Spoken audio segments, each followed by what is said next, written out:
सुकूनपुर नाम का एक छोटा और बेहद खूबसूरत गांव था। चारों ओर हरियाली, घने पेड़, छोटे छोटे खेत और बीच में एक कलकल बहता झरना। यह दृश्य ऐसा था मानो किसी चित्रकार ने अपनी कल्पना से इस गांव को सजाया हो। इसी गांव के एक कोने में एक छोटा प्यारा सा घर था, जहां मिठू काका अपनी 3 प्यारी बेटियों के साथ रहते थे।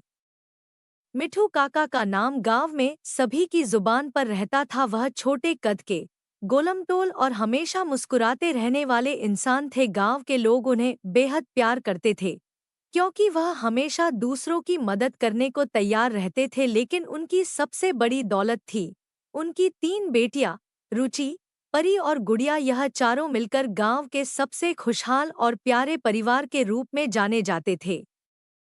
रुचि सबसे बड़ी थी, करीब 10 साल की थी। वह हमेशा किताबों में खोई रहती थी। गांव में शायद ही कोई ऐसी किताब हो जिसे उसने न पढ़ी हो। परी उससे 2 साल छोटी थी और उसे पशु पक्षियों से बहुत प्यार था। वह अपने पालतू पक्षियों के साथ खेलती रहती और गांव के अन्य जानवरों की भी देखभाल करती थी।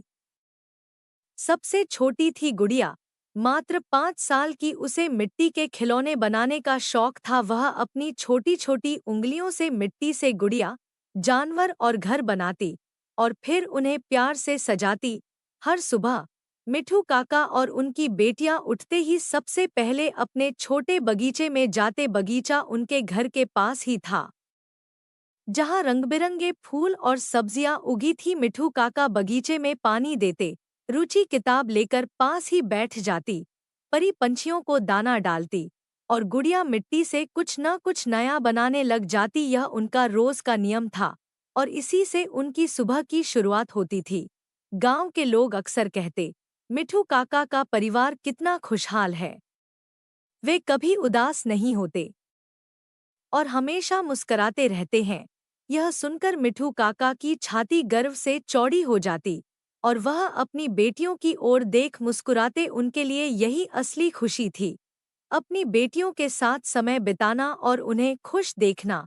शाम होते ही मिठू काका अपनी बेटियों को लेकर गांव के पास वाले झरने की ओर चल पड़ते। यह उनका रोज का नियम था। झरना बहुत ही सुंदर और शीतल था। वहां बैठकर वे ठंडा पानी पीते और कभी-कभी झरने में नहाते भी थे। परी को पानी से खेलना बहुत पसंद था, जबकि गुड़िया पास की मिट्टी से छोटी-छोटी मटकी बनाती रहती। रुचि कभी-कभी किताब छोड़कर अपने बहनों के साथ खेलने लग जाती। एक दिन जब वे झरने के पास बैठे थे, परी ने मिठू काका से पूछा, बाबा, आप हमेशा इतने खुश कैसे रहते हैं? गांव के बाकी लोग कभी-कभी परेशान या उदास हो जाते हैं, लेकिन मैंने आपको कभी ऐसा नहीं देखा। मिठू काका मुस्कराए और बोले, खुशी कोई बड़ी बात नहीं, परी खुशी तो हमारे आसपास ही होती है। जब हम अपने परिवार के साथ होते हैं, जब हम दूसरों की मदद करते हैं और जब हम छोटी छोटी चीजों में आनंद ढूंढते हैं, तब हमें सच्ची खुशी मिलती है। तुम्हें याद है ना, जब तुमने उस दिन बीमार पक्षी की देखभाल की थी? वह तुम्हारे लिए कितनी बड़ी खुशी थी। परी ने सिर हिलाते हुए कहा, हाँ बाबा, उस दिन मुझे बहुत अच्छा लगा था। बस, मिठू काका ने कहा, यही जीवन का सबसे बड़ा राज है। खुशियाँ ढूंढनी नहीं पड़ती, वे हमारे आसपास ही होती हैं, हमें बस उन्हें महसूस करना आना चाहिए। उस रात जब गांव सो रहा था, मिठू काका और उनकी बेटियां अपने छोटे से घर में बैठे थे। गुड़िया उनकी गोद में बैठी थी और परी और रुचि पास ही लेटी हुई थी। मिठू काका ने कहानी सुनानी शुरू की। कहानी एक ऐसे राजकुमार की थी जिसने अपनी साधारण जिंदगी में खुशियां ढूंढी थी और फिर कभी दुखी नहीं हुआ था। बेटियों ने ध्यान से कहानी सुनी और फिर एक एक करके उनकी आंखें धीरे धीरे बंद होने लगी। मिठू काका ने उन्हें प्यार से चादर ओढ़ाई और कहा, सो जाओ बेटा, कल हम फिर एक नई खुशी ढूंढेंगे। अगली सुबह फिर वही प्यार भरा दिन शुरू हुआ। मिठू काका और उनकी बेटियां सुकूनपुर के इस छोटे से गांव में हर दिन को एक नए उत्सव की तरह जीते रहे।